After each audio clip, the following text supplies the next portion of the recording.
Hello Anantapur welcome back to my channel. All good morning friends. ఈ వీడియోలో వచ్చేసి Kolar CMR tomato market యొక్క stock information ఈ వీడియో ద్వారా షేర్ చేస్తున్నాను. ఇక్కడ మీరు అందరూ చూడగలరు స్టాక్ ఎలా వచ్చింది, క్వాలిటీలు ఎలా ఉన్నాయి అనేది.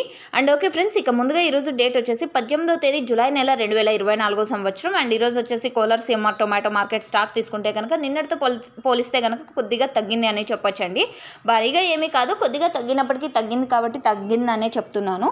అండ్ ఓకే ఫ్రెండ్స్, ఇక్కడ ఈ వీడియోలో చూడొచ్చు ఇప్పుడిప్పుడే స్టార్ట్ అవుతుంది, యాక్షన్ స్టార్ట్ అవుతుందన్నమాట. 8:30కి స్టార్ట్ అవుతుందండి. అండ్ ఈ ఫస్ట్ వచ్చేసి థర్డ్ క్వాలిటీ యాక్షన్ స్టార్ట్ అవుతుంది, ఆ తర్వాత నాటి యాక్షన్ స్టార్ట్ అవుతుంది, ఆ తర్వాత సీడ్స్ యాక్షన్ స్టార్ట్ అవుతుంది. సో ఈరోజు టోటల్గా తీసుకుంటే కనుక Kolar CMR tomato market stock 75,000 plus boxes వచ్చిందండి. 75,000 ప్లస్ బాక్సెస్ అనమాట. అండ్ ఇక్కడ ఈ వీడియో ద్వారా మీకు కేవలం స్టాక్ ఇన్ఫర్మేషన్ తెలియజేస్తున్నాను, ఎందుకంటే ఇక్కడ చూస్తున్నారు మీరే యాక్షన్ ఇంకా స్టార్ట్ అవ్వలేదు. యాక్షన్ స్టార్ట్ అయిన తర్వాత నెక్స్ట్ వీడియో ద్వారా prizes information, live action plus అలాగే తెలుగులో వాయిస్ అవుట్ ద్వారా కూడా మీకు కన్నడ అర్థం కాని వాళ్ళకు తెలియజేస్తానండి నెక్స్ట్ వీడియో ద్వారా. Thank you.